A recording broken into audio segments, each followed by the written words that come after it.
Gestión cinegética responsable.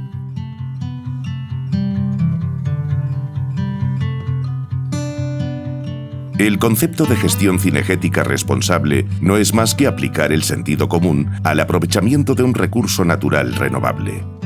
Evitar las densidades excesivas y situaciones de sobreabundancia, manteniendo individuos de calidad que estén en buena condición, incluyendo un óptimo estado sanitario.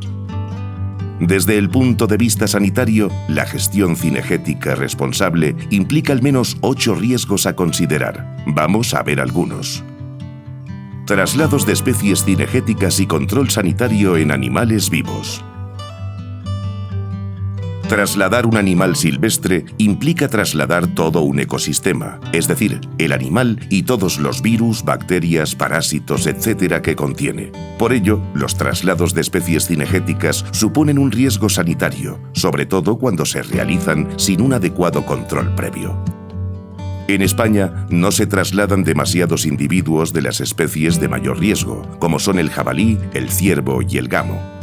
En 2018 se trasladaron en total unos 4.000 ejemplares, cuando solo para el jabalí se declararon casi 500.000 de piezas capturadas en la siguiente temporada. Residuos de caza. En la temporada cinegética 2017-18 se cazaron en España casi 700.000 ungulados silvestres, principalmente jabalís y en segundo orden ciervos. De 10 a 30 kilogramos de residuos por animal sumaríamos más de 13 toneladas de subproductos. Estos restos suponen una fuente importante de infección para otros jabalís, pero también para otras especies animales. Al mismo tiempo, esos residuos suponen un recurso trófico importantísimo para la gran población de aves necrófagas que disfrutamos en la península ibérica.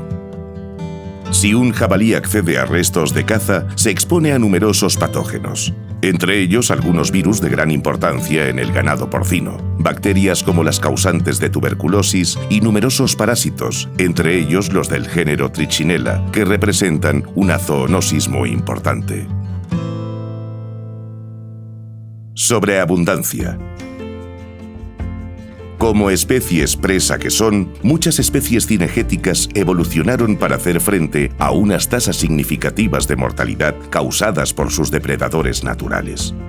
En ausencia de caza o depredación significativa, la población de una especie cinegética se verá limitada por el agotamiento de los recursos o por los efectos devastadores de las enfermedades. Ambas situaciones entran en la definición de sobreabundancia. Hablamos de sobreabundancia cuando el exceso de una especie animal afecta la salud pública o el bienestar de las personas. Afecta la condición física, calidad o reproducción de la especie sobreabundante. Reduce la densidad de otras especies que tienen un valor económico o estético o llega a causar disfunciones en el ecosistema. La sobreabundancia de algunas especies, por ejemplo el jabalí, tiene consecuencias diversas sobre la salud pública, sobre el tráfico, sobre la agricultura y la ganadería, así como sobre el medio ambiente.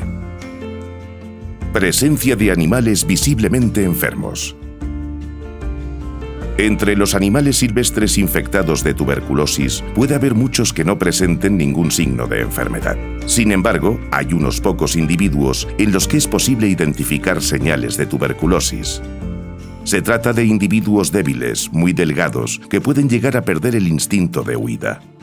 A veces incluso se pueden observar linfonodos abultados, sobre todo en el caso de los cérvidos. En el jabalí, y rara vez en los cérvidos, pueden observarse también artritis tuberculosas, con las articulaciones muy hinchadas.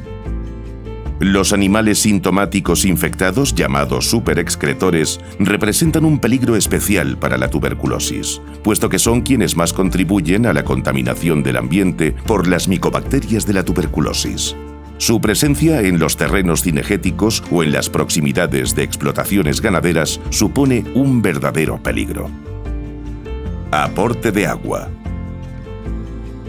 En ambientes mediterráneos secos, la abundancia y distribución del agua tiene un efecto sobre la tuberculosis en las especies animales. Los puntos de agua atraen a distintas especies, tanto domésticas como silvestres, que pueden ser hospedadores de las micobacterias causantes de tuberculosis. En consecuencia, compartir el punto de agua entre distintas especies supone un riesgo. En zonas de alta prevalencia se ha observado que hasta el 10% de las muestras de agua y el 50% de las muestras de barro de la orilla de las charcas presentan contaminación por micobacterias causantes de la tuberculosis. Esta contaminación es mayor cuando se trata de charcas de poco diámetro. Se sabe que la escasez de agua, años de sequía, está relacionada con una mayor intensidad de las lesiones tuberculosas en jabalí, así como que los jabalíes de terrenos cinegéticos con menor abundancia de agua presentan mayor prevalencia de tuberculosis. Alimentación suplementaria. La alimentación suplementaria es una práctica muy extendida. Podemos distinguir dos tipos: la alimentación suplementaria propiamente dicha, que consiste en aportar alimentos durante prácticamente todo el año, y el cebado, que consiste en el aporte temporal de alimentos con el objetivo de atraer a los animales para su caza, captura o tratamiento. El problema con la alimentación suplementaria es doble. Por un lado, dará lugar a una mayor productividad que necesitará compensarse con una mayor extracción por caza. Por otro lado, los puntos de alimentación son puntos de agregación que facilitan transmisión de patógenos, como las micobacterias causantes de tuberculosis. Vallado perimetral.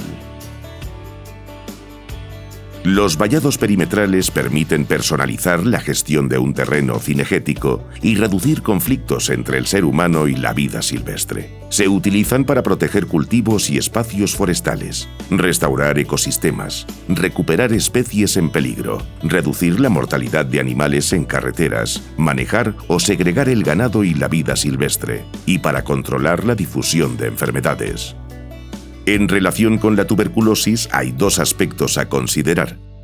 1. Su utilidad para separar la caza del ganado y para limitar la difusión de la tuberculosis. Y 2. Su efecto negativo sobre la variabilidad genética de las poblaciones contenidas en el vallado, ya que se ha observado tanto en jabalíes como en ciervos que la pérdida de variabilidad genética asociada a los vallados da lugar a una mayor susceptibilidad a la tuberculosis. Vallados interiores. Los vallados interiores se refieren a pequeños vallados ubicados en el interior del cercado perimetral de un terreno cinegético. Pueden construirse con distintas finalidades, por ejemplo, proteger un edificio, determinados cultivos o una repoblación forestal. Un tipo especial de vallado interior es el que se refiere a zonas de manejo o de producción de especies de caza mayor. Estas zonas, que suponen riesgo epidemiológico, requieren de un control sanitario específico, incluyendo programas de vigilancia de tuberculosis. Mitigación de los riesgos. Traslados de especies cinegéticas y control sanitario en animales vivos. Para mitigar los riesgos asociados a los traslados de especies cinegéticas, lo más obvio es evitar esos traslados. La frecuencia con la que introduzcamos animales ajenos a nuestra explotación determinará el riesgo de introducir enfermedades. El Real Decreto 1082/2009 detalla las analíticas y pruebas que deben realizarse antes de autorizar cualquier movimiento de animales silvestres vivos. Residuos de caza. Para reducir los riesgos asociados a los residuos de caza, lo ideal es sacar siempre todas las piezas del monte y eliminar correctamente sus residuos en función de su clasificación. Lo más importante es evitar el acceso de jabalíes a esos residuos. Si tiene que quedar una pieza o sus vísceras en el monte porque no pueda sacarse de ninguna forma, conviene que al menos queden en un lugar abierto, accesible a las aves necrófagas. El veterinario, el agente de medio ambiente o cualquier otra autoridad debería prestar atención a cómo se gestionan los residuos en cada situación. El de los residuos de caza es un problema complejo que cuenta con regulación tanto nacional como autonómica. Sobreabundancia y control poblacional. Mitigar los efectos de la sobreabundancia implica llevar las poblaciones de caza a niveles de densidad compatibles con una excelente calidad, tanto de la propia población animal como del hábitat en el que se desarrolla. Además de lograr ventajas sanitarias, se obtendrán mejores trofeos. Dos herramientas importantes para el control de la sobreabundancia son los censos periódicos y la creación de cercados interiores en fincas valladas que permitan utilizar a la vegetación natural como testigo de sobreabundancia. Presencia de animales visiblemente enfermos. Caza selectiva. Eliminar los animales visiblemente enfermos parece una acción lógica, pues estamos extrayendo de nuestra población algunos individuos particularmente contagiadores. Deben eliminarse animales visiblemente enfermos o extremadamente delgados. Estos individuos deben analizarse en un laboratorio. Aporte de agua. ¿Qué sabemos sobre la gestión del agua en terrenos cinegéticos en cuanto a la evitación de enfermedades como la tuberculosis? Sabemos que cuando hay muchos animales por punto de agua, hay mayor prevalencia de tuberculosis. Por tanto, parece sensato aumentar el número de puntos de agua. Sabemos también que los puntos de agua grandes y profundos o con agua corriente tienen menor riesgo que las charcas temporales y someras. Alimentación suplementaria. Con la alimentación suplementaria para la caza pasa como con los traslados. Lo ideal es no alimentar de forma artificial a los animales. Siempre podemos optar por algunas alternativas como los cultivos para la caza. Si no hay más remedio que aportar alimentación suplementaria, lo mejor es hacerlo mediante sistemas que permitan una selectividad por especies e idealmente incluso por sexos o edades. La alimentación suplementaria debería limitarse a terrenos vallados dedicados exclusivamente a la producción cinegética. Vallado perimetral. Los vallados perimetrales deben ser impermeables para las especies de caza mayor, evitando así el traslado de patógenos de un lado a otro del vallado. Evitar densidades excesivas y el aporte continuado de alimento también contribuirá a reducir los riesgos de entrada o salida de ungulados. Vallados interiores y cercados de exclusión. Existe un tipo especial de vallado interior que protege una pequeña parcela de terreno natural.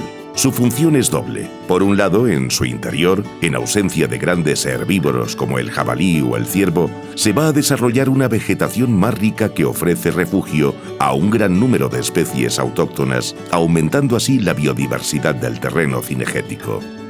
Por otro lado, esas islas sirven de indicadores de sobreabundancia. Si la vegetación del interior de las islas contrasta fuertemente con el exterior, es un indicador claro de la existencia de sobreabundancia. Vigilancia sanitaria integrada. La vigilancia sanitaria no es en sí una medida de mitigación de un riesgo concreto, pero una buena vigilancia sanitaria contribuirá a mejorar la gestión de nuestras poblaciones. Cuando hablamos de vigilancia sanitaria integrada, nos referimos a la combinación de la vigilancia pasiva, la vigilancia activa y la monitorización de la población animal. La vigilancia pasiva consiste en el diagnóstico de los casos de mortalidad o enfermedad, como hemos visto en relación con la caza selectiva. La vigilancia sanitaria activa consiste en el muestreo de los animales cazados. Finalmente, la monitorización de poblaciones implica la realización de censos para tener un seguimiento en el tiempo de nuestras poblaciones animales. Todo ello contribuirá a optimizar nuestra gestión, tanto sanitaria como poblacional de las especies de interés y del territorio en su conjunto, contribuyendo a que la caza sea una actividad sostenible en el tiempo.